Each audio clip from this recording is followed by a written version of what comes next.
Hello and welcome to C Notes, the podcasting division of the AML Training Academy. Our website can be located at amltrainer.com, where you can find an abundance of anti-money laundering articles, and you can also go to our YouTube channel to view other podcasts. I am Kevin Sullivan, and I will be your host for this very unique topic. From alert to arrest. When I was working as an investigator during my government days for the state police and at the El Dorado Task Force, part of my responsibilities was to speak to various financial institutions as part of Operation Cornerstone. Operation Cornerstone was our way to network with the financial institutions and exchange information on trends, patterns, and the latest topologies. Further, we tried to shine a light on what information the financial institutions had that was most helpful to law enforcement. This was done usually in the manner of a best practices for suspicious activity preparation. Since those days and the years since I retired from law enforcement and have been involved in consulting and training, I have recognized that the position of financial institution investigator, analyst, or FIU member is extremely challenging. I believe it is very difficult to complete your mission when, 1, you rarely see all the information. Depending upon the institution and the size of the institution and the various processing levels, you may only see parts of an investigation. If you're from a small financial institution, you may wear many hats and see the investigation from top to bottom. If from a large institution, you may only see little bits and pieces of it. Large institutions can be more like an assembly line approach. Number 2, you usually don't know what you are investigating. Is this a tax evasion case? Is this terrorist financing? Or is it money laundering? Or none of the above? It's like trying to solve a jigsaw puzzle, yet not knowing what the final picture is supposed to be. Is this supposed to be a picture of the Statue of Liberty? Or is it the Eiffel Tower? Or is it a Ferrari? 3, knowledge of numerous frauds and or money laundering methods, especially the latest and the greatest techniques, would be of great benefit to help facilitate the investigation. However, many financial institutions are not detailing or keeping up to date with these methods in their training programs. How can you spot suspicious activity if you're not up on what the latest and greatest suspicious activity is? Number 4, you rarely see the final end result. In other words, what happened after you submitted the SAR. Unless a big arrest hits the media and you see videotape of your customer doing the perp walk around your bank in handcuffs, you are pretty much in the dark about what happened with that case. So I believe there is a certain negative psychological effect that occurs when you rarely see the results of your efforts. You repeat the process day in and day out, yet never see the finish line. It's like being in an assembly line at the auto plant. You're just putting in steering wheels and another steering wheel and another steering wheel, and then yet never see what the car looks like at the end of the day. So I can see where someone could become blasé or even disenchanted about their work. You may even feel that this whole process is a waste of time because, as far as you're concerned, nothing ever happens. Well, stop right there. Allow me to segue and mention right now that I have previously recorded a podcast called Why AML Matters.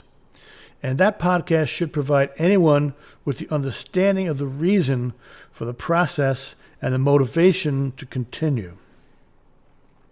So let's go through the process from alert to arrest, and hopefully it will shed some light on the issues and provide you with a much better understanding of the flow.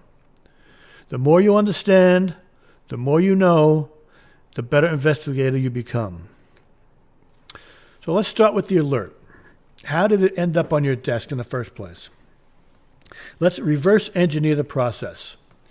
Before the alert hit your desk, it was either the result of an automated software system that monitors all transactions, or it was generated from direct human contact or human involvement, such as a customer-facing representative observing unusual behavior with a particular customer. The automated system, and that accounts for the vast majority of the alerts generated, is designed and fine-tuned specifically for your particular financial institution. No two institutions are the same or have the same risk appetite. The software manufacturer and representatives from your financial institution work together to create the parameters that will be set to trigger an alert. Setting these parameters, also called fine-tuning the system, will depend on a multitude of factors such as what type of institution: a bank, a credit union, a casino, insurance company, domestic bank, international commercial bank, just to name a few. As you can see, all those I mentioned are very different types of institutions of varying sizes, varying products and customers, and not to mention any type of regulatory action that might also determine their risk appetite. Therefore, each and every individual financial institution will develop their own set of rules and parameters based upon all those factors. Some types of incidents that might set off a trigger could be unusual activity of the customer, frequency of transactions, the amount of transactions, and the geography of the transactions. When a transaction exceeds the predetermined monitoring rules, it will flag that transaction.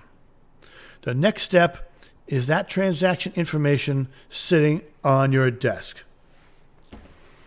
Now, the next step is to decide whether we're going to clear or escalate this alert. So first, a determination must be made to figure out if the alert is real, non-productive, or a false positive. A false positive indicates that something is present when it is not. A non-productive means the alert was generated correctly, however, it can be discounted immediately based upon certain circumstances or knowledge of the financial institution. So once it's decided that the alert is true, the investigation begins. It usually starts with a review of the KYC information that was obtained at onboarding, any bank correspondence with the customer, and a check to see if there were previous alerts, and a review of the statements. The alert was generated for a reason. Once the reason is determined, the review process begins. After an analysis of the investigative results, a decision on what to do next is made. Do we file a SAR? Don't file a SAR? Exit the relationship? Don't exit the relationship? File a SAR and exit the relationship? File a SAR and don't exit the relationship. So since the focus here is to understand the alert to arrest process, let's assume that a SAR is filed. So now what happens? The SAR is electronically filed with the country's Financial Intelligence Unit, or FIU. Here in the United States, that would be FinCEN. In fact, every financial institution is mandated to file SARs, CTRs, and other forms with FinCEN. FinCEN receives approximately 2 million SARs per year. Next, FinCEN receives the SARs, they will review the SAR. Those drop-down boxes on parts 1 and 2 allow FinCEN to categorize various topics and information. And because of those categorizations, they can subsequently produce a document called the SAR Activity Review, which is available to everybody at FinCEN.gov, which, by the way, I highly recommend anyone in the AML field, if you're an investigator or an analyst, FinCEN.gov website should be bookmarked because they have a wealth of information, not just as SAR Activity Review, but other papers they produce and this memos they put out, should be mandatory for all investigators to have that and review it every once in a while. So further, FinCEN makes their databases available to certain law enforcement agencies and regulators. So since the podcast is focused on the alert to arrest, I will forego the regulators' focus. Now, what happens on the law enforcement end? As mentioned, numerous agencies have access to the FinCEN database. It can only be accessed under certain circumstances, such as a potential money laundering or terrorist financing investigation. There are SAR review teams made up of various law enforcement agencies that meet regularly. These teams will download all the SARs within a jurisdiction and review those SARs. Obviously, with approximately 2 million SARs created, a triage process is used to marry the narrative and the drop-downs to determine if the subject looks interesting. At that point, those interesting-looking SARs might be subject to an initial investigation or, in banking terms, due diligence. After that is looked at, the SARs are triaged yet again, and law enforcement is trying to cull the herd down to a more manageable number that they can look at. They can't investigate 4,000 SARs a month. That's what New York City received, was 4,000 a month. You can't possibly have enough people to do that. So you triage it, and you try to get it down to a manageable number. And at that point, various law enforcement agencies will step up and they will take possession of certain cases. For example, if there was a case involving counterfeiting, the United States Secret Service would most likely step up and adopt that case. If it were something maybe involving a broker-dealer, and the FBI might step up and say that we'll adopt that case.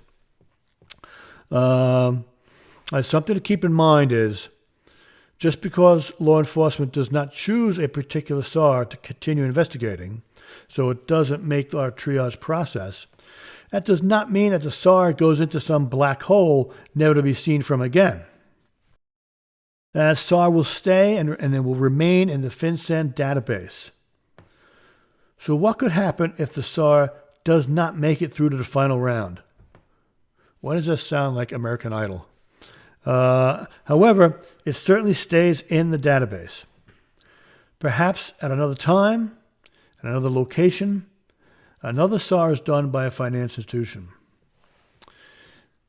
Upon reviewing that additional SAR, the original SAR may become of importance. So if I was looking at a SAR and I was doing my due diligence, one of the first things I might do is check the FinCEN database to see if there are other SARs done. And I find out, oh, look at this. There's another SAR by a different bank. Or there's 3 other SARs by 2 other banks.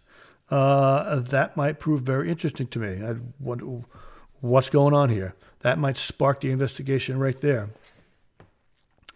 So the original SAR still may be of importance, even if it doesn't get adopted immediately. As a law enforcement agency is looking deeper at a SAR, they check that FinCEN database, and lo and behold, they find another SAR, perhaps from a different financial institution, maybe even a different geographical area. They may find numerous SARs from different areas and different banks. These SARs could be like pieces of a puzzle, whereby each one alone may not say much, but together they may tell a very intriguing story. And this could be the beginning of a major law enforcement case.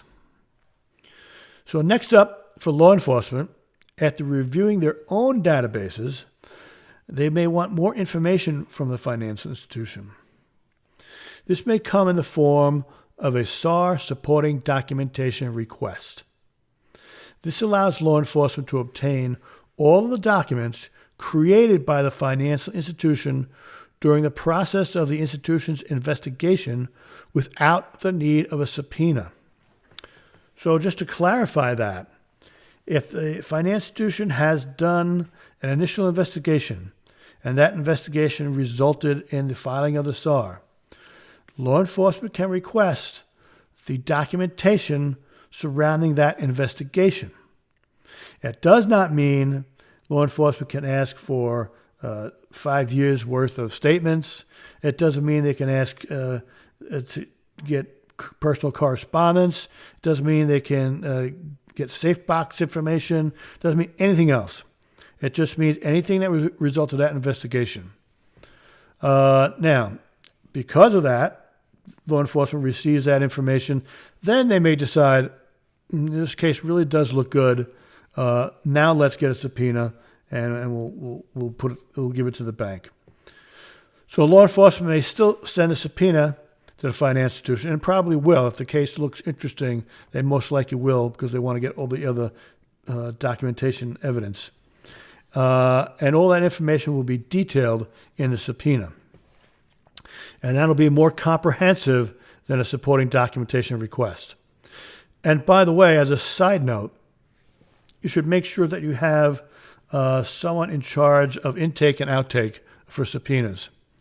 So when law enforcement requests a subpoena on a particular customer, somebody should be in charge of logging that in some kind of a logbook. So today, Special Agent Jones from the DEA requested, sent a subpoena over referencing Joey Jones, the Social Security number, blah, blah, blah, and the date and time. And then when that information is sent back to the FBI, or the DEA in this case, it should be logged out. So it should be noted on such and such a date. Special Agent Harrison from the DEA received 3 boxes concerning our customer, Joey Jones.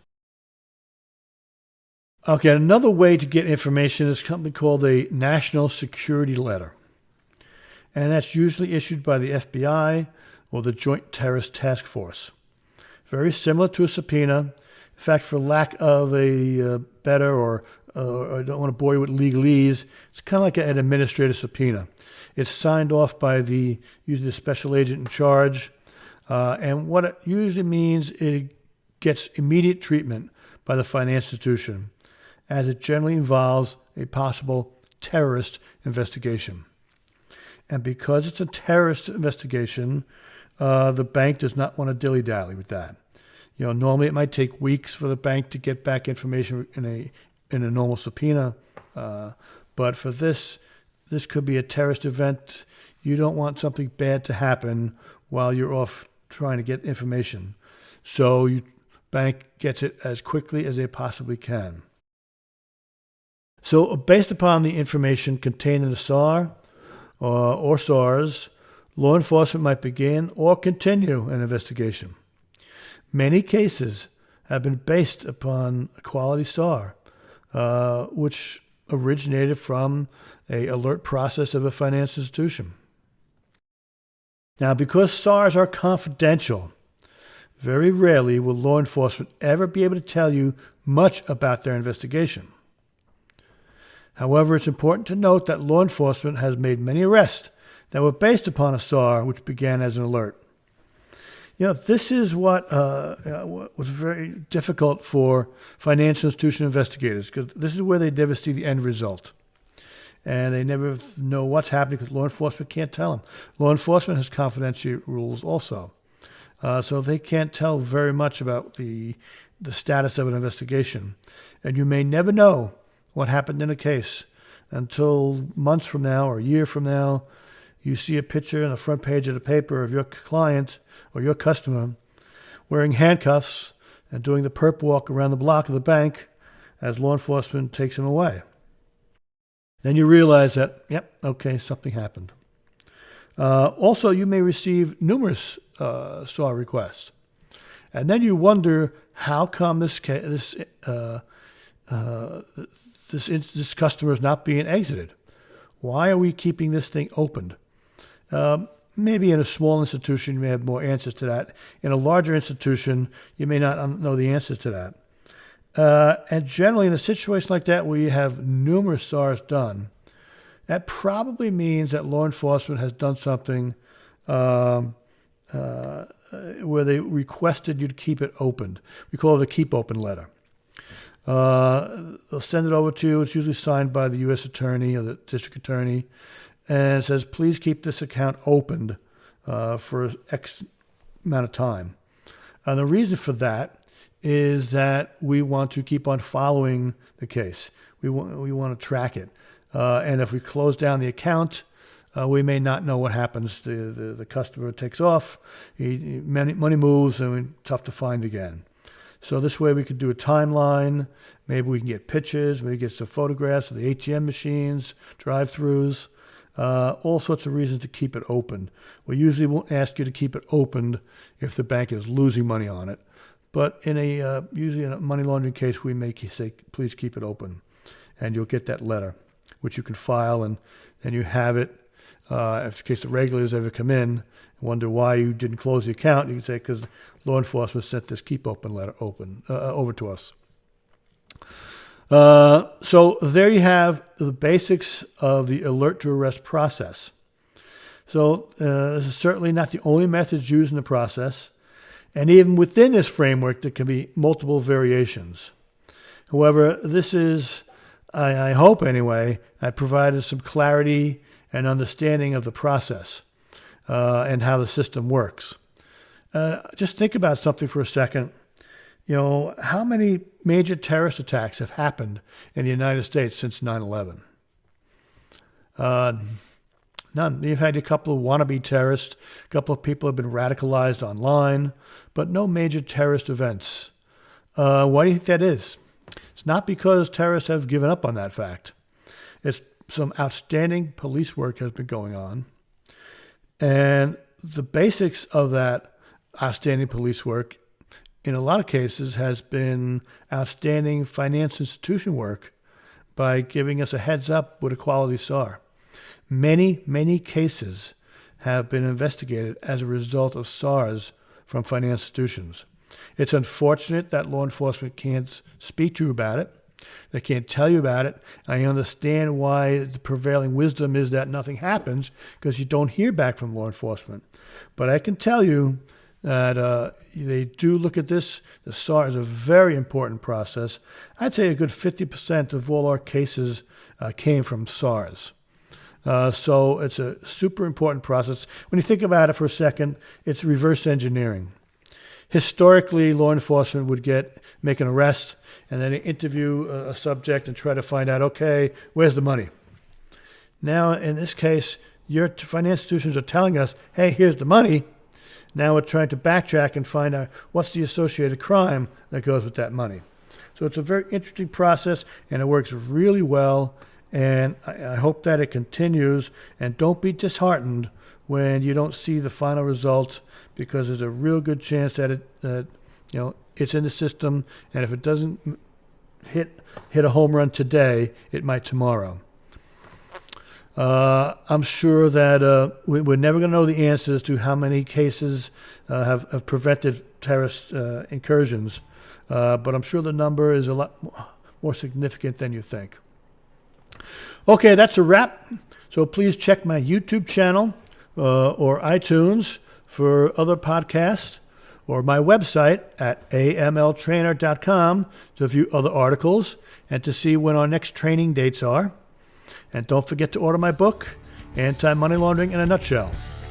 Thanks to everyone. Stay safe, and I'll be back with another podcast soon.